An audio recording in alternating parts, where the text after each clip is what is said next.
दोस्तों नमस्कार। कैसे हैं? उम्मीद करता हूँ आप सभी अपने अपने कार्यों को अंजाम दे रहे होंगे, विभिन्न परीक्षाओं की तैयारी में व्यस्त होंगे।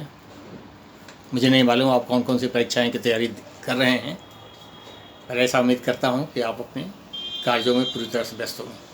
आज मैं वेस्टर्न फिलॉसफी के अध्ययन के क्रम में वेस्टर्न फिलॉसफी के जनक, फादर ऑफ वेस्टर्न फिलॉसफी, सुकराट्स के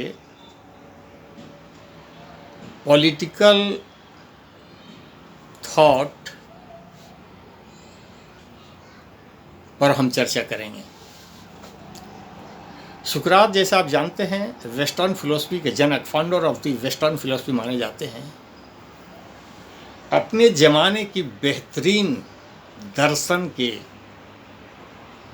प्रख्यात विद्वान।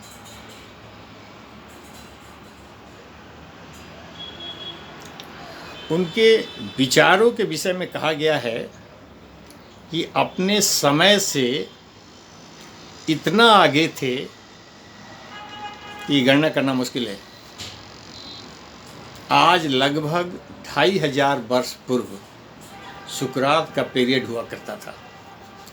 उस समय उनके द्वारा दिए गए विचार आज भी उतने प्रासंगिक है। सोचिए कितनी एडवांस थ्योरी उनकी थी, सोच का दायरा कितना व्यापक था। हम चर्चा करेंगे इस पर।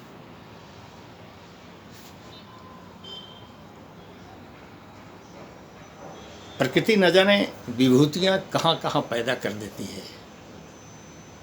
सुकरात जो वेस्टर्न फिलॉसफी के एक क्रांति माने जाते हैं, विचारों की क्रांति माने जाते हैं, अत्यंत ही गरीब, अति निर्धन परिवार में हुआ था। इनके पिताजी बढ़ई का काज करते थे। आप सोच सकते हैं कि पारिवारिक और आर्थिक स्थिति कैसी रही होगी। पर प्रकृति ने किसके अंदर कौन सी सॉफ्टवेयर डाल दी है। फिलॉसफी धन कमाने का कोई विषय नहीं है। It is not a subject to earn money. अगर फिलोसफिकल स्टडी पर पैसा कमाने की बात हो तो शायद लोग भूखे मर जाए। और पुराने फिलोसफरों का, दार्शनिकों का लगभग यही स्थिति थी। खुद सुकरात के विषय में उनकी पत्नी कहा करती थी, you are bringing misery not a bread. तुम कुछ कमाते नहीं हो, घर की स्थिति ये है। उस पर सुकरात कहते थे,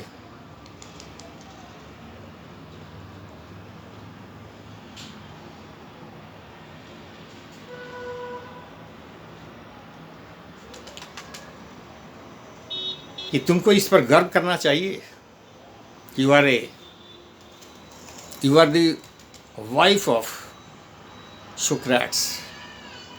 जब डिससेटिस्फाइड सुकराट्स मार्केट में जाता है, he gets more honor than any other। चूंकि दार्शनिकों के पास पैसे नहीं होते हैं, वे अपने धुन के पक्के होते हैं सत्य की खोज में। इनकी विचारधारा ही कुछ अलग होती है।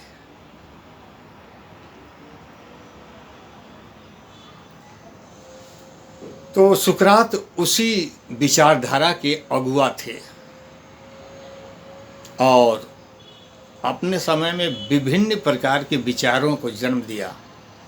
परंतु चूंकि उनके द्वारा कोई भी पुस्तकें नहीं लिखी गई, कोई लिपिबद्ध नहीं की गई, इसलिए सुकराट्स का अपना कोई ग्रंथ नहीं है। घूमते फिरते अपने शिष्यों, अपने छात्रों के बीच उन्होंने जितनी बातें कह दी, वे उनके शिष्यों ने संकलित किया। बाद में सुकरात के विचार के रूप में लोगों के सामने आया। उनके सबसे प्रिय शिष्यों में प्लेटो सबसे बुद्धिमान और प्रिय शिष्य प्लेटो थे, जिन्होंने डायलॉग के माध्यम से 50 पुस्तकों की रचना की। डायलॉग इन द सेंस, सुकरात से वार्तालाप के द्वारा एक दूसरे से बातों के क्रम में क्वेश्चन आंसर करके इस प्रकार से बहुत सारी पुस्तकों को लिखी। उन पुस्तकों का अलग अलग नाम है, जिसमें सबसे प्रसिद्ध पुस्तक द रिपब्लिक है, प्लेटो द्वारा लिखी थी। उसी प्रकार एक इतिहासकार हुए। इन सारे इतिहासकार और दार्शनिकों के संग्रहित पुस्तकों से सुकरात के विचारों का संग्रहण मिलता है। सुकरात ऐसे व्यक्ति थे जो अपने जीवन में अपने विचारों से कभी टस से मस नहीं हुए। वह मैन ऑफ थॉट, और अपने विचारों के लिए अपनी जान दे दी। ऐसा उदाहरण शायद इतिहास में दुर्लभ है, शायद मिले नहीं।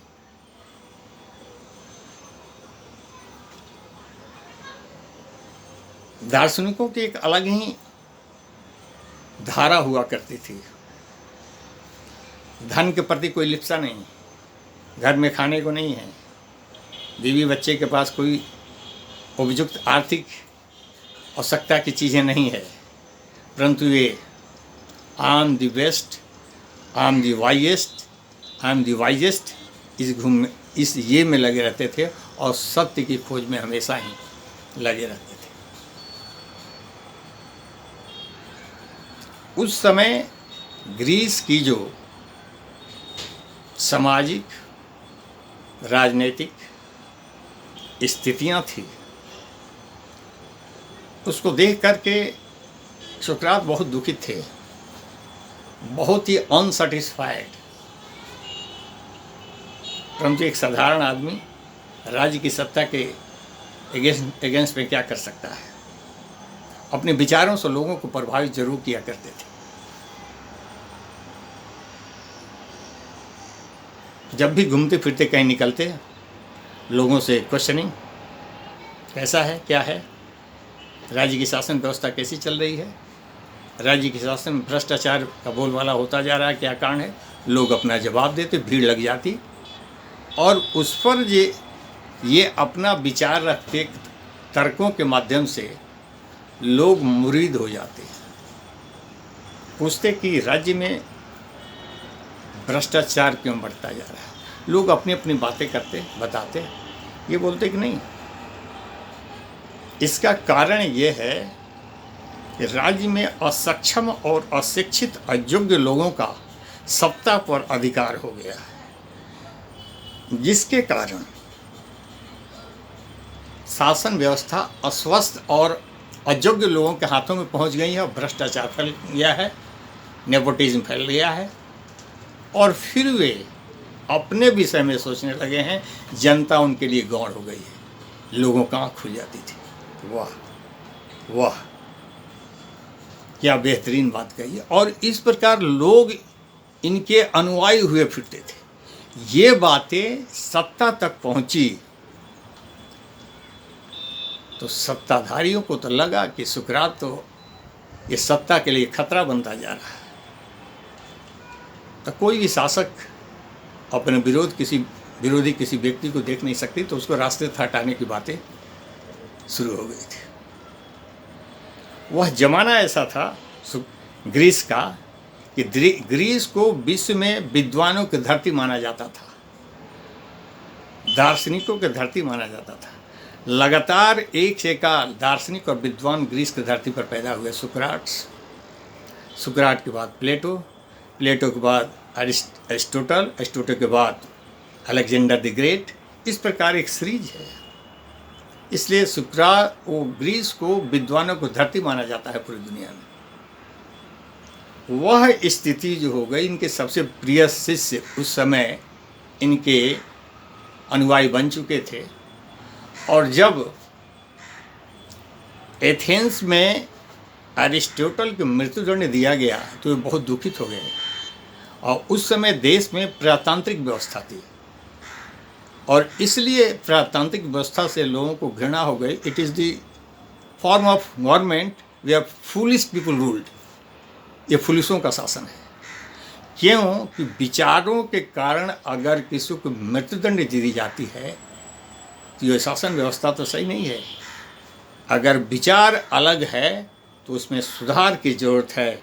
आलोचना शासन के लिए सुधार के रूप में होनी चाहिए, न कि इसको मृत्युदंड के रूप में दिए जाने के लिए। और प्लेटो इससे बहुत दुखित हुए। मैं इस पर और विस्तार से आगे बढ़ूंगा। दोस्तों, इस अपनी व्याख्या को आगे बढ़ाने के पूर्व मैं फिर बता दूं, वेस्टर्न फिलोसफी पर मेरा 6ठा वीडियो है। प्लेटो पर मेरी 5 वीडियो हो चुकी है, और contribution of sophist to the education, इस पर भी एक वीडियो है। और आज एरिस्टोटल, सोक्राट्स पर मेरी वीडियो है। मैं निवेदन करूंगा मेरे रेफरेंस में जाके पूरी वीडियो को आप अध्ययन करें। इंडियन फिलोसफी पर 15 वीडियो है। दर्शन के विद्यार्थियों से मेरा विशेष अनुरोध है, आप चाहे जिस किसी परीक्षा की तैयारी कर रहे हों या ग्रेजुएशन पोस्ट ग्रेजुएशन की सिंपल भी पढ़ाई अगर पढ़ रहे हों, या दर्शन के विषय में कुछ जानकारी रखना चाहते हो, कृपया ज़रूर इसको अध्ययन करें। कुछ नई चीज़ें मिलेगी, विचारों में कुछ अलग चीज़ें मिलेगी। तो मैं ये बताना चाह रहा हूँ कि सोक्राट्स का एक मौलिक विचार क्या था, मौलिक देन क्या है। सोक्रात ने सत्य की खोज के लिए 3 विचार दिए: तर्क विद्या का सिद्धांत, प्रयोजन मूलक सिद्धांत और आकृति सिद्धांत।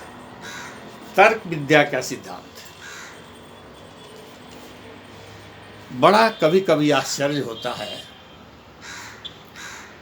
कि कोई व्यक्ति कैसे आज अगर कोई ऐसी बातें कहता है कि आने वाले 5000 वर्षों तक वो बातें उतने ही व्यवहारिक और सामयिक लगेगी जैसे आज लग रही है। इन सारे दार्शनिकों, विद्वानों, विचारकों की बातें वैसे ही हैं। हम इस पर चर्चा करेंगे, इसको गौर फरमाएंगे। बहुत बारीकी से मैं बहुत विश्लेषण कर रहा हूँ, कृपया ध्यान देंगे। बिल्कुल स्पष्ट ट्रांसपेरेंट दिमाग में जाकर बैठेगा। सत्य की खोज में 3 सिद्धांत इन्होंने दिए: तर्क विद्या का सिद्धांत, प्रयोजन मूलक सिद्धांत। तर्क विद्या के सिद्धांत में बताते हैं, सोक्राट कहते हैं कि जब किसी भी वस्तु का ज्ञान प्राप्ति के लिए अपने इंद्रियों से उसको देखते हैं, जानते हैं, स्पर्श करते हैं, समझने की कोशिश करते हैं, तो ये समझने की प्रक्रिया में किसी चीज़ को अगर आप देखते हैं, उसका रंग रूप कैसा है, कलर कैसा है, आकृति कैसी है, स्पर्श करने पर उस कठोर या मुलायम दिखाई पड़ती है, इत्यादि इंद्रियों से जो ज्ञान प्राप्त होता है, तो क्या इंद्रियों से प्राप्त ज्ञान सत्यता के करीब होता है, सत्य को उद्भासित कर पाता है? नहीं। इसके लिए वो कहते हैं कि तर्क विद्या के सिद्धांत की जरूरत है। मतलब जिस किसी चीज के आप निरीक्षण करने के बाद जो कुछ भी आप इन्फेरेंस निकालते हैं, फाइनल इन्फेरेंस के पहले आप तर्क का प्रयोग करें। तर्क का मतलब आप लोगों से क्वेश्चन करें। यहीं पर बात आ जाती है, the very difference between the man and animal, that the animal can not ask any question, neither think anything.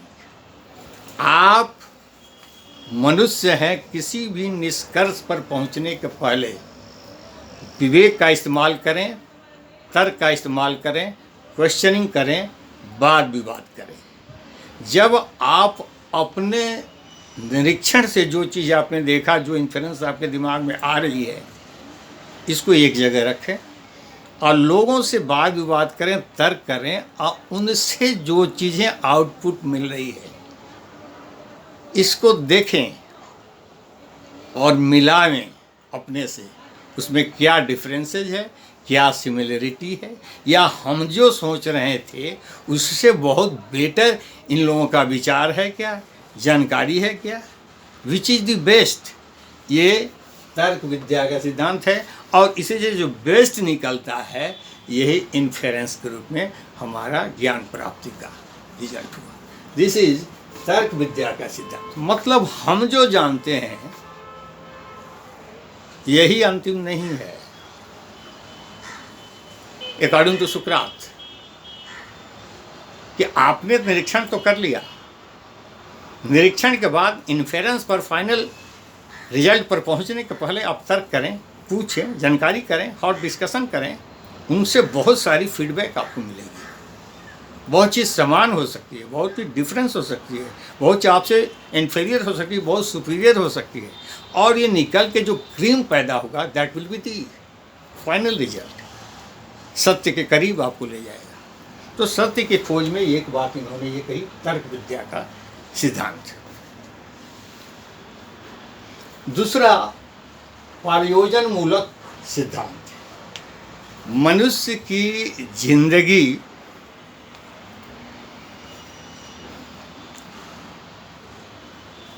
एक मिनट,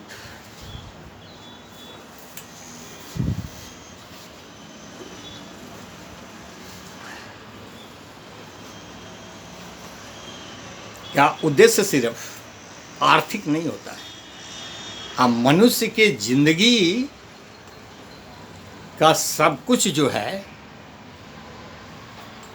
निष्कर्ष अर्थ से ही नहीं होता है, आर्थिक क्रियाकलाप या आर्थिक चीज़ों के प्राप्ति से नहीं होता है। कुछ उसके लक्ष्य होते हैं, उद्देश्य होते हैं। इन सारे चीज़ों के लिए भी लक्ष्य, उद्देश्य, ध्येय और साध्य की प्राप्ति के लिए भी मनुष्य जीता है,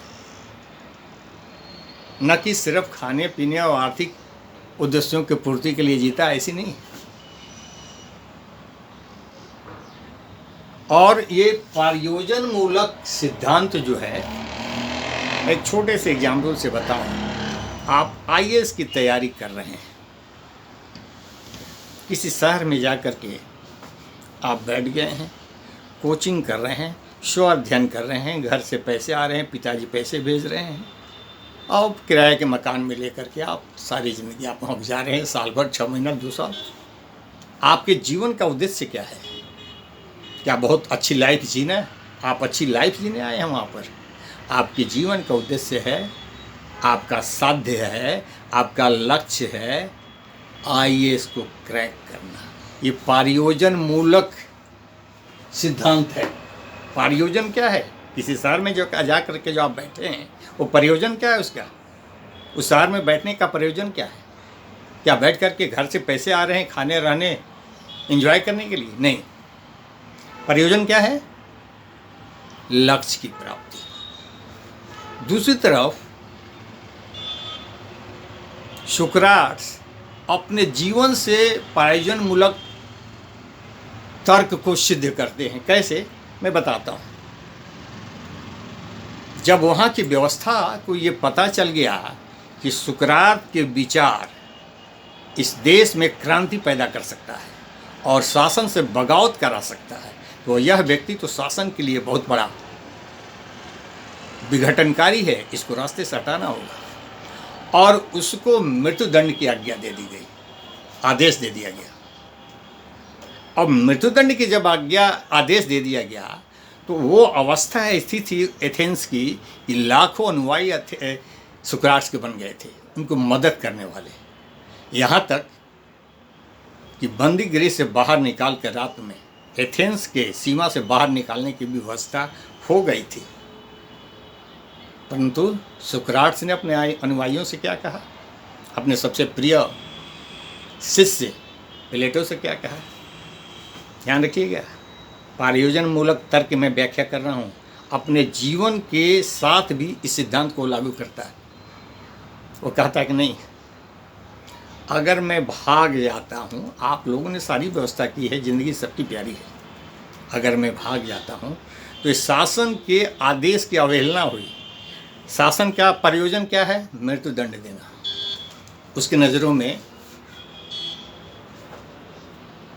मैं इस देश का, इस राज्य का अपराधी हूँ, मृत्युदंड उसका प्रयोजन है मृत्युदंड देना।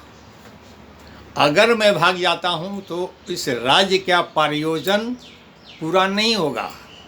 प्रयोजन मूलक तर्क की व्याख्या है, ध्यान रखना। और मेरे अगर मृत्युदंड हो जाती है तो राज्य का प्रयोजन पूरा हो जाता है। जो प्रयोजन है, प्रयोजन मूलक राज्य के आदेश का प्रयोजन ही है मृत्युदंड। तो अगर ये मृत्युदंड की आज्ञा को मैं स्वीकार कर लेता हूँ तो राज्य का प्रयोजन पूरा हो जाता है।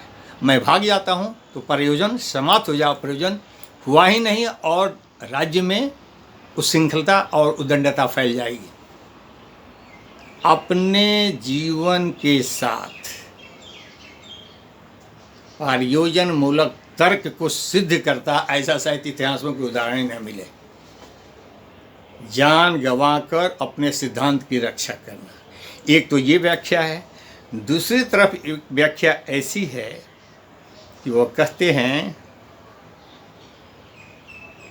कि अगर मैं भाग गया मेरी जान बच जाएगी, परंतु मेरे विचार मर जाएंगे।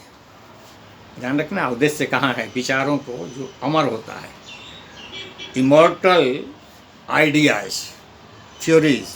अगर मैं भाग गया तो मेरी जान बच जाएगी, विचार मर जाएंगे। और मैं यहाँ मर गया, मृत्युदंड हो गई, शरीर की मृत्यु तो हो जाएगी, दूसरी तरफ विचार अमर हो जाएंगे। उद्देश्य कहाँ है? उद्देश्य की प्राप्ति। दोनों ही उदाहरण प्रयोजन मूलक तर्क की व्याख्या और सत्य स्थापित करते हैं।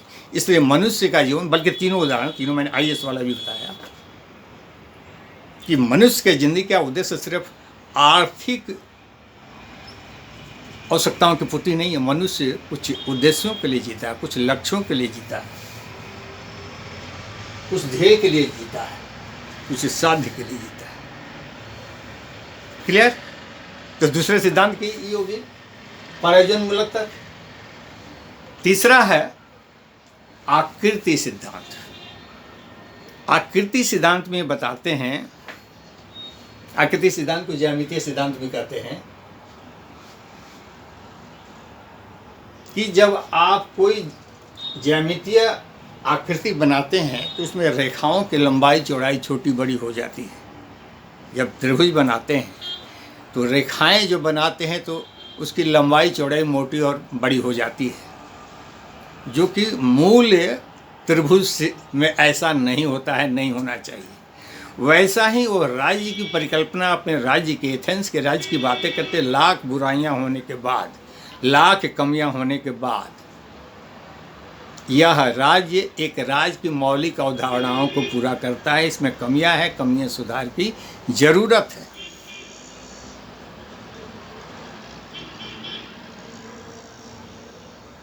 इस प्रकार से इस तीनों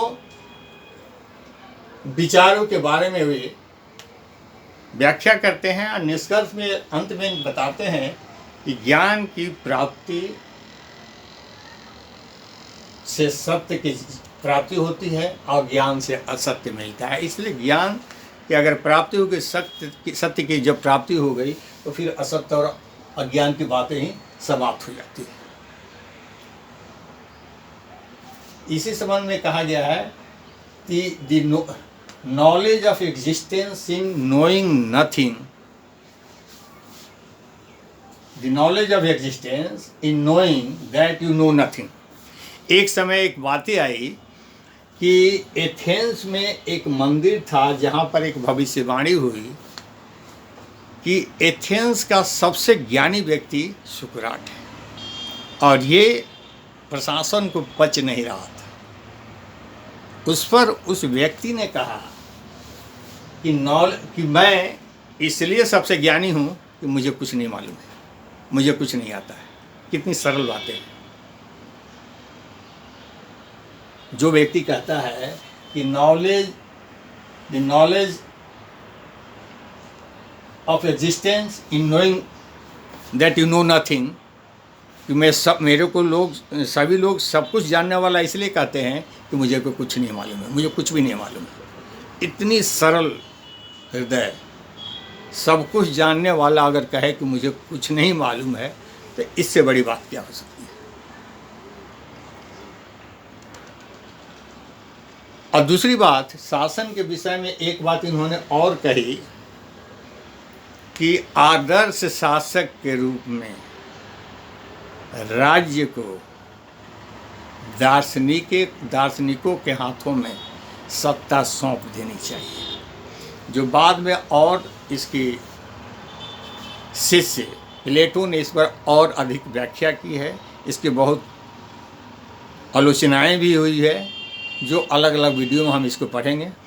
आज हमने सुकराट्स के बारे में देखा, जाना, इनके 3 सिद्धांत, तर्क विद्या सिद्धांत, तर्क विद्या के सिद्धांत, प्रयोजनमूलक सिद्धांत और आकृति सिद्धांत इत्यादि के बारे में हमने चर्चा की। उम्मीद करता हूँ वीडियो बिल्कुल ट्रांसपेरेंट आपको समझ में आ गई होगी।